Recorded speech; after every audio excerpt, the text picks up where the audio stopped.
సంవత్సరాల తరబడి ఎన్ని మందులు వాడినా మీ మోకాల నొప్పులు తగ్గట్లేదా? ప్రాణ పెయిన్ క్లినిక్ లో అత్యాధునిక చికిత్స. భారత రెజ్లర్ వినేష్ ఫోగట్ రూపంలో పారిస్ ఒలింపిక్స్ లో భారత స్వర్ణం వస్తుందని కోట్లాది అభిమానులు కళ చెదిరింది. మొదటి నుంచి అద్భుతమైన ప్రదర్శన కనపరిచి ఫైనల్ కు దూసుకెళ్లిన ఫోగట్ కు ఊహించని షాక్ అయితే ఎదురైంది. ఫైనల్ చేరుకున్న రెజ్లర్ వినేష్ ఫోగట్ పై అనర్హత వేటు పడింది. 50 కేజీల విభాగంలో పోటీ చేస్తున్న ఆమె 100 గ్రాములు అధిక బరువు ఉండడంతో అనర్హురాలుగా ప్రకటించినట్లుగా తెలుస్తోంది. కాగా మంగళవారం జరిగిన సెమీస్ లో వినేష్ ఫోగట్ 5-0 తేడాతో క్యూబాకు చెందిన యుస్నిలిస్ గుజ్మాన్ ను మట్టి కనిపించి ఫైనల్ మ్యాచ్ కు దూసుకెళ్లిన విషయం మనకు తెలిసిందే. తాజాగా ఆమెపై అనర్హత వేటు పడిందని తెలియడంతో భారత ప్రజలు నిరాశకు గురవుతున్నారు. కాగా ప్రస్తుతం భారత అధికారులు నిరసన వ్యక్తం చేస్తున్నట్లుగా తెలుస్తోంది.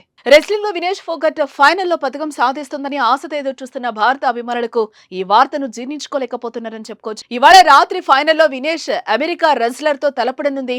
ఈ క్రమంలో ఆమె బరువును చూసిన నిర్వాహకులు 100 గ్రాములు అదనంగా ఉన్నట్లుగా గుర్తించారు. దీంతో వినేష్ పై అనర్హత వేటు వేస్తూ ఒలింపిక్ కమిటీ, రెజ్లింగ్ కమిటీ నిర్ణయం తీసుకున్నట్లుగా తెలుస్తోంది. వినేష్ ఫోగట్ 50 కేజీల విభాగం నుంచి అనర్హత వేటును ఎదుర్కోవాల్సి వచ్చింది. కేవలం కొన్ని గ్రాముల బరువు పెరగడంతో వేటు పడింది.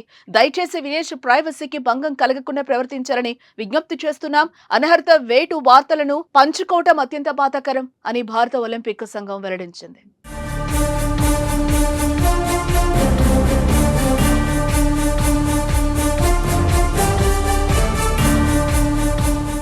సుమన్ టీవీలో మీ పర్సనల్ అండ్ బిజినెస్ ప్రమోషన్స్ కోసం కింది నెంబర్ కి కాంటాక్ట్ చేయండి.